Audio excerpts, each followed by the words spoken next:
अंग India news में आपका स्वागत है। मैं हूं जेपी मिश्र और आज के चुनावी चक्र कार्यक्रम में हम आए हैं छातापुर विधानसभा।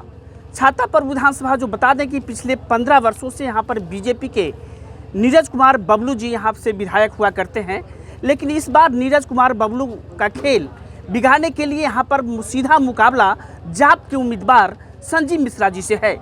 संजीव मिश्रा जी जो घोषणा पत्र नहीं लाए हैं बल्कि प्रतिज्ञा पत्र लाए हैं। क्या है इनका प्रतिज्ञा पत्र, हम सीधे जानेंगे संजीव मिश्रा से और जानेंगे छातापुर विधानसभा की जनता का हाल कि क्या चाहती है इस बार के विधानसभा में, यहाँ की जनता क्या चाह रही है। जो कैंडिडेट होते हैं वो घोषणा पत्र लेके आती है, आप प्रतिज्ञा पत्र लेके आए हैं, क्या है प्रतिज्ञा आपका? मैं आपको बता दूं, ये कोई घोषणा पत्र नहीं है, ये मेरा प्रतिज्ञा है और इसलिए लोग जनरली घोषणा पत्र लिखते हैं। मैं इसको प्रतिज्ञा लिया हूं कि मैं ये करूंगा, मैं आज करूं, 5 साल में करूं, 10 साल में करूं। ये जो 20 पॉइंट्स है हमारे, ये मैंने ठाना है, मैं इसको करूंगा, इसलिए मैंने प्रतिज्ञा पत्र लिखा है। आपने प्रतिज्ञा लिया है? जी, प्रतिज्ञा तो लिया। क्या इससे पहले जो 15 वर्षों तक यहाँ पर विधायक रहे हैं उन्होंने इन प्रतिज्ञाओं को, इस घोषणा को, जो यहाँ पर सड़क, बिजली, पानी, जो मूलभूत बातें हैं उसको पूरा नहीं किया गया क्या? कुछ भी नहीं है, कोई काम नहीं हुआ है। आप जाकर के ग्राउंड रिपोर्ट देख सकते हैं, आप यहाँ के आम आवाम से बात कर सकते हैं, वो आपको बता देंगे क्या काम हुआ है, क्या डेवलपमेंट हुआ है। यहाँ कुछ नहीं हुआ है। यहाँ ना तो शिक्षा का कोई काम हुआ है, ना स्कूल बना, ना कॉलेज बना है। मैं आपको बता दूँ, यहाँ 5 लाख पॉपुलेशन है लगभग छातापुर में, लेकिन यहाँ कोई कॉलेज नहीं है जहाँ की यहाँ की बच्चियाँ पढ़ पाए। उसके लिए लोगों को बाहर जाना पड़ता है और हर व्यक्ति कैपेबल नहीं है कि अपने बच्चों को बाहर रख करके पढ़ाई करवा पाए।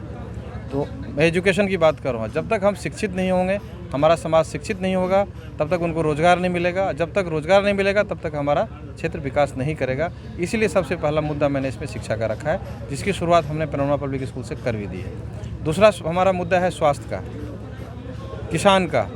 स्वास्थ्य की जो बात करते हैं तो छातापुर में तो बद से बदतर स्थिति है। कोई डॉक्टर आपको हॉस्पिटल में नहीं मिलेंगे। सैलरी ज़रूर मिलता है उनको, लेकिन वो पान के दुकान पे, चाय के दुकान में मिलेंगे। उनके पास व्यवस्था नहीं हो, बेचारे क्या करेंगे? ना कोई दवाई है, ना कोई उनके पास इंस्ट्रूमेंट है। यदि पेशेंट आ भी जाता है वो लाचार हो जाते हैं, कुछ कर नहीं पाते हैं। इसी तरह से किसान का मुद्दा है, बेरोजगारी की बात है। करप्शन में हम लोग बहुत आगे हैं। एक चीज़ में हम लोग बहुत आगे हैं छातापुर में, वो है करप्शन। आप कोई भी काम बिना पैसा का यहाँ नहीं करवा सकते हैं, चाहे वो मोटेशन का काम हो, आपको रेवेन्यू रिसीट कटवाना हो, कोई काम बिना पैसा का नहीं हो सकता है। इन सब इस तरह से हमारा 20 मुद्दा है जिस पे हम प्रतिज्ञा लिए हैं, उसको हम पूरा करेंगे। आखिर क्यों जनता आपको चुने? जनता, आप पहले राजद के यहाँ के कार्यकर्ता हुआ करते थे, राजद के लिए काम कर रहे थे, राजद ने आपको टिकट नहीं दिया, आप पाला बदल लिए, आपको जनता क्यों पसंद करे? देखिए, जनता पसंद किया है और ये लड़ाई मैं नहीं लड़ रहा हूँ, यहाँ की आम आवाम लड़ रही है, यहाँ की जनता लड़ रहे हैं, यहाँ के युवक लड़ रहे हैं और उन्हीं के कहने पर मैं ये लड़ाई लड़ रहा हूँ। तो मैं इसलिए आपको बता दूं, आपके माध्यम से लोगों को बता देना चाहता हूं या दूसरे दल के लोगों को भी बता देता हूं, ये संजीव मिश्रा की लड़ाई नहीं है, यहाँ की युवक की लड़ाई, यहाँ यूथ की लड़ाई है।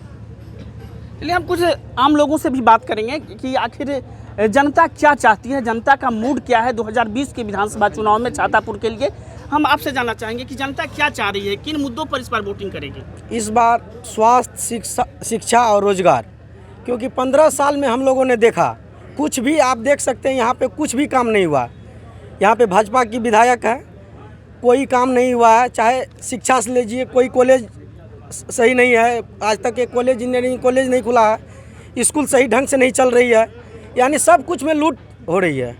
तो हम लोगों ने संजीव भैया को जाप के द्वारा उम्मीदवार बनाए और इनका पूर्ण बहुमत से हम लोग जिताने का प्रयास करेंगे। क्या लगता है, क्या करेंगे? युवा इस बार किधर जाएगा? जी, आगे बढ़ेगा, ज़रूर बढ़ेगा। यहाँ क्या देखते हैं, स्थिति बहुत ख़राब है। बिजली बिल आता है 24,000, 25,000, इसमें आदमी लगा पप्पू यादव ने 20-20 हज़ार छूट करवाया है। अच्छा, हम आपसे जानना चाहेंगे कि अमूमन ये कहा जाता है कि मुसलमानों को ठगने का काम किया है बीजेपी या अन्य जितनी भी पार्टियां हैं, यहाँ पर 15 साल राज की है।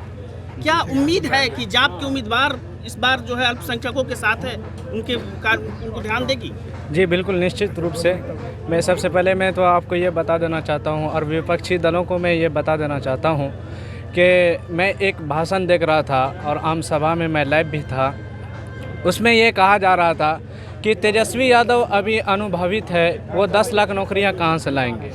उसके बाद नीतीश कुमार जी ये बात कहा है कि उनके पार्टी वाले ने भी ये कहा कि हम 19 लाख रोज़गार देंगे और नीतीश कुमार ने कहा हम 15 साल में 6 लाख नौकरियां दी हैं। तो हमको ये बताएं नीतीश कुमार जी, 15 लाख में आप 6 लाख नौकरियां क्यों दी? रही सवाल हमसे और आपसे और हमारी सरकार से, छातापुर की जनता इस बार किसको पसंद करेगी? छातापुर की जनता इस बार जो है ना संजीव मिश्रा जी जन अधिकार पार्टी को चुनेंगे और संजीव मिश्रा जी को बहुमत भारी मतों से वोट देकर उनको विजय बनाकर हम लोग विधानसभा भेजने की कोशिश करेंगे। लेकिन राजद तो अक्सर ये कहती है कि जो MY समीकरण है वो मेरे साथ है। तो उसकी कहने की बात है, जो राजद पार्टी जो कह रहे हैं उनकी कहने की बात है। जब वो हमारे मैदान में आएंगे, जब हमारे गली कूचों में जाएंगे, तो हमारी नौजवान के दिलों को जब टटोलेंगे, जब उनके दिलों से हाल पूछा जाएगा तो उनकी दिल यही कहेगी कैंची छाप जिंदाबाद। हर कचरे को कैंची छाप कतरते हुए निकल जाएंगे विधानसभा। चलिए, हर कचरे को कैंची छाप कतरते हुए विधानसभा तक पहुंचेगी और छातापुर की जनता हर कचरे को समाप्त करके विधानसभा संजीव मिश्रा को पहुंचाने का काम करेगी। ये छातापुर की जनता का कहना है, मेरा कहना नहीं है। हम कुछ और लोगों से बात करते हैं। जी, आप बताइए कि छातापुर की जनता क्या चाह रही है इस बार? छातापुर की जनता इस बार परिवर्तन चाह रही है और वो परिवर्तन हमारे संजीव भाई मिश्रा जी के साथ में है। कैंची छाप पर बटन दबा के और संजीव भाई को जिताना है, यहाँ परिवर्तन करना है छातापुर में। चलिए, आप बताइए, आप कुछ कहना चाहेंगे? यहाँ पर क्या हुआ है? विकास के काम हुए हैं पिछले 15 वर्षों में? नहीं, विकास तो धरातल पे नहीं दिख रहा है। करप्शन दिख रही है, भ्रष्टाचार दिख रहा है और सामाजिक विद्वेष दिख रहा है। जो ये डबल इंजन की सरकार लगातार बिहार में सामाजिक विद्वेष फैलाने का काम किए हैं और मनभेद बढ़ गया है। मैं चाहूँगा कि यहाँ एक अच्छे प्रत्याशी, जो अभी हम लोगों ने देखा है कि अभी हमारे बीच एक बहुत अच्छे प्रत्याशी आए हैं भाई संजीव मिश्र जी, जिनका चुनाव चिन्ह भी बड़ा अच्छा है, कैंची छाप। हम लोग उनको भारी मतों से विजय बनाने का प्रयास करेंगे। चलिए, तो जनता सीधे तौर पर कर रही है कि आप पर मोहर लगा रही है और आप अपने जो अभी आपने अब बातचीत की उसमें लोगों को जो संबोधित किया उसमें सीधे तौर पर आपने कहा कि मुझे एक बूथ पर 180 वोट ही चाहिए और मेरी जीत सुनिश्चित हो जाएगी। तो ये जो गणित आपने लगाया है, इसके पीछे क्या जोड़ घटाव आपने की है? जोड़ घटाव ये है कि इस बार हमारे यहाँ 22 प्रत्याशी है, उसमें हमने कैलकुलेशन करके पाया कि हम 50,000 जिसको मत आ जाएगा वो जीत जाएगा, लेकिन हम 60,000 से 65,000 का टारगेट लेके चल रहे हैं। यहाँ 429 बूथ है और हर बूथ पे हमको एवरेज 180 मत चाहिए और हम भारी मत से जीतेंगे। हम लोगों को मिल भी रहा है, काफ़ी लोगों का समर्थन मिल रहा है। खास करके युवा यहाँ के बहुत मेहनत कर रहे हैं, परिश्रम कर रहे हैं और कंधा से कंधा मिला रहे हैं और हम लोग जीत रहे हैं। लालू यादव की जो पार्टी है RJD, उनके द्वारा ये कहा गया कि मैं 10 लाख युवाओं को रोजगार दूंगा। पिछले दिनों प्रधानमंत्री ने यह घोषणा की कि मैं 20 लाख युवाओं को रोजगार दूंगा। अब ये आपको ऐसा नहीं लगता है कि रोजगार देने का होड़ चला हुआ है? आप भी रोजगार की बात कर रहे हैं, आप किस तरह का रोजगार देंगे? वो तो नौकरी की बात कर रहे हैं।